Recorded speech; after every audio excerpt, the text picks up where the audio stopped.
Olá, bem-vindos ao quadro. A partir dessa aula, nós vamos começar a entender um pouquinho mais sobre a fisiologia das células bacterianas. E nós vamos começar pelos processos de nutrição das bactérias. As bactérias são muito diversas e também é grande a diversidade de estratégias nutricionais. Mas mesmo tendo estratégias tão diversas, o reino Monera em relação à nutrição pode ser dividido em dois grandes grupos. Nós temos o grupo de bactérias que são autotróficas. Vocês se lembram o que significa autotrófico? Então, as bactérias autotróficas produzem o seu próprio alimento. E quando eu digo alimento, eu estou falando em matéria orgânica. Mas existe um grupo que não produz o seu próprio alimento. Esse grupo recebe o nome de heterotrófico. Então, nós temos, de um lado, bactérias autotróficas, que produzem o seu próprio alimento, e de outro, bactérias heterotróficas, que não produzem o seu próprio alimento. E nesta aula, eu quero mostrar a vocês dois processos que são realizados pelas bactérias autotróficas. Na verdade, nós vamos falar sobre a equação geral, ok? Bom, bactérias autotróficas podem realizar dois processos diferentes. Elas podem realizar a fotossíntese. Como assim, professora? Fotossíntese não é processo de plantas? Não só das plantas, mas também das algas e das bactérias. E bactérias também podem realizar um processo que é chamado de quimiossíntese.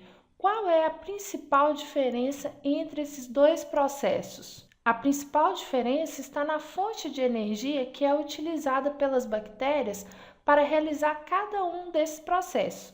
As bactérias que realizam fotossíntese utilizam como fonte de energia a luz, por exemplo, a luz solar. Já as bactérias que realizam quimiossíntese obtêm a energia de reações inorgânicas de oxirredução.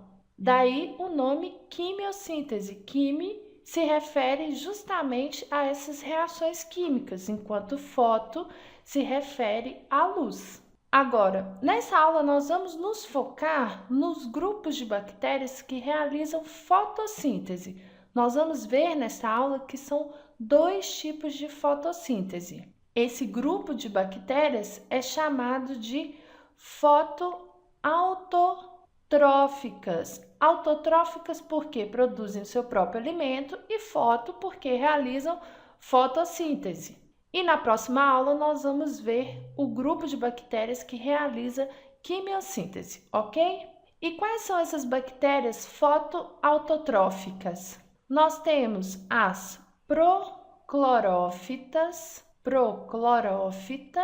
e nós temos também as cianobactérias. As cianobactérias são conhecidas também como algas azuis. E nós temos ainda um outro grupo que também realiza fotossíntese, que é chamado de sulfobactérias. Por que eu escrevi esses grupos separados?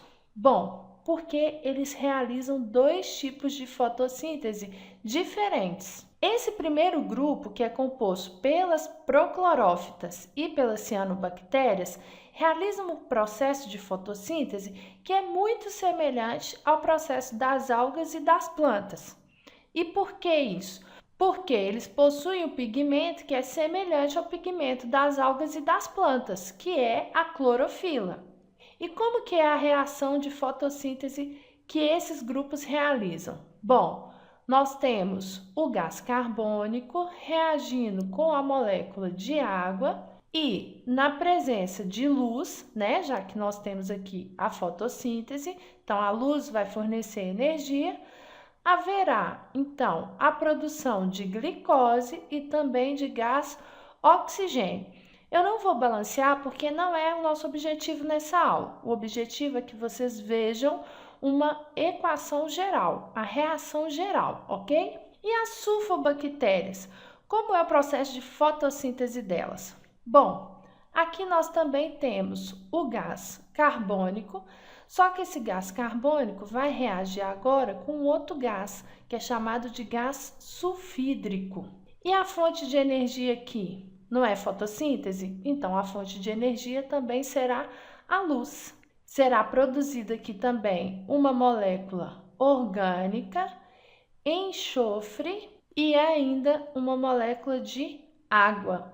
Nossa, professora, já posso notar algumas diferenças nesses dois processos. Vamos apontar quais diferenças são essas. Bom, a primeira grande diferença entre os dois processos de fotossíntese é que o doador de hidrogênio é diferente.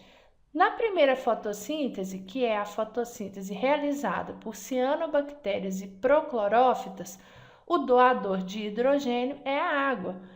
Esse hidrogênio é o hidrogênio que compõe a molécula orgânica. Já no segundo processo, o doador de hidrogênio não é a água. O doador de hidrogênio é o gás sulfídrico. E a segunda diferença está nos produtos, né? No primeiro processo, nós temos a formação do gás oxigênio. Esse oxigênio também vem da molécula de água. E no segundo caso, como nós não temos a molécula de água, não há formação de gás oxigênio, mas há formação de enxofre. Mas os dois processos são processos de fotossíntese. Por quê? É a síntese da molécula orgânica, então é uma síntese, e como essa síntese depende da luz, é uma fotossíntese, ok? Agora, esses processos são diferentes por quê? Porque essas bactérias são diferentes. E as características das proclorófitas, das cianobactérias e das sulfobactérias nós vamos discutir na próxima aula. Então, fiquem conosco e até lá!